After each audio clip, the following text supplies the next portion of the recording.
নমস্কার, আমি চম্পক হালদার। আজকে তোমাদের সামনে একটি ডিসকাউন্ট থেকে প্রবলেম নিয়ে এসেছি। এই ধরনের প্রবলেমগুলো কিভাবে অতি সহজে আমরা সলভ করতে পারি, তো চলো দেখে নিয়ে যাই। তো দেখো, রাম ধার্য মূল্যের উপর 30% ছাড়ে একটি ঘড়ি কেনে। ফার্স্ট আমাদেরকে জানতে হবে যে ধার্য মূল্য অর্থাৎ মার্কেট প্রাইস এটা কি। যে কোনো প্রোডাক্ট বা দ্রব্যের গায়ে যে দামটা লেখা থাকে সেটা হচ্ছে তার ধার্য মূল্য বা মার্কেট প্রাইস। সাধারণত ছাড় যেটা সেটা ডিপেন্ড করে হচ্ছে মার্কেট প্রাইসের উপর, মানে সবসময় ছাড় দেওয়া হয় হচ্ছে তোমার ধার্য মূল্য বা মার্কেট প্রাইসের উপর। তো চলো দেখে নিয়ে যাক। তাহলে বলছে যে 30% ছাড়ে একটা ঘড়ি কেনে, সে কোনো ছাড় না পেলে এত টাকা বেশি দিতে হতো। তাহলে বলছে ক টাকায় ঘড়িটি সে কিনেছিল। তো দেখো এখন লক্ষ্য করো 30%, এটা মানে কি 30/100, এটাই তো। আচ্ছা দেখো, এই নিচেরটা হচ্ছে 100 টাকা আমরা যদি মার্কেট প্রাইস বলি এক্ষেত্রে, অর্থাৎ ধার্য মূল্য বলি। আর এই ধার্য মূল্যের উপর ডিসকাউন্ট দেওয়া হয়েছে, এই 30% এটা ডিসকাউন্ট, এই 30টা হচ্ছে ডিসকাউন্ট। এখন ধার্য মূল্যের উপর যে ছাড়টা দেওয়া হয় সেটা যে ছাড় দিচ্ছে তার ক্ষেত্রে বিক্রয় মূল্য, আর যে কিনবে তার ক্ষেত্রে হচ্ছে ক্রয় মূল্য। এটা মনে রাখবে।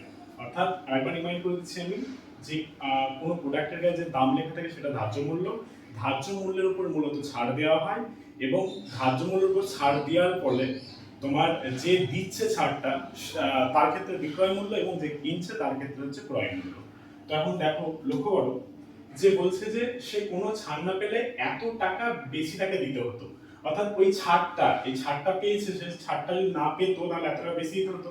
তাহলে তোমরা এখান থেকে এটা বুঝতে পারছো যে এই ছাড়টাই হচ্ছে 82.50 টাকা, অর্থাৎ এই 30 এর ভ্যালুই হচ্ছে 82.50 টাকা।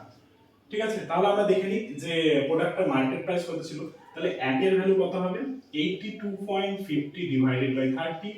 তাহলে মার্কেট প্রাইস আমরা ধরেছিলাম 100 টাকা, তাহলে তার ভ্যালু হয়ে যাবে 82.50 বাই 30 ইনটু 100। তারপরে এইটা তুলে দিলাম, তাহলে নিচে 100 চলে এলো, 100 ক্যান্সেল হয়ে গেল, শূন্য শূন্য কেটে গেল, এটাকে যদি এটাকে কাটি তাহলে হয়ে যাচ্ছে 275। তাহলে 275, তাহলে আমরা মার্কেট প্রাইস পেয়ে গেলাম কত টাকা, 275 টাকা হচ্ছে মার্কেট প্রাইস। তাহলে সে যে প্রোডাক্টটা কিনেছিল সেটা ধার্য মূল্যের উপর 30% ছাড় পেয়ে কিনেছিল ঘড়িটা। তাহলে আমাদের ধার্য মূল্য কত পেলাম আমরা, 275 টাকা। তার উপর 30% ডিসকাউন্ট, তার মানে 30% ছাড় দিয়েছে। তার মানে 100 থেকে যদি আমরা 30 বাদ দিই তাহলে কত হয়ে যাবে, 70, আর নিচে হয়ে যাবে 100। ছাড় দিয়েছে 30। যদি এটা বলতো যে 40% ডিসকাউন্ট দিয়েছে তাহলে হয়ে যেত 60/100। যদি বলতো যে তোমার 50% ডিসকাউন্ট দেওয়া হয়েছে তাহলে হচ্ছে 50/100। আশা করি বুঝতে পেরেছো। তো এটাকে যদি আমরা সলভ করি, এটা কেটে গেল, এটা কেটে গেল, 275 ইনটু 7, দেখো 5 7 25 5 আর এটা হলো 3 7 7 49 52 2 আর এটা হলো 5 7 14 19 বাই 10, তার মানে হয়ে গেল 192.5। তাহলে সে প্রোডাক্টটার ক্রয় মূল্য কত ছিল, সেটা হচ্ছে 192.5 টাকা। Thank you.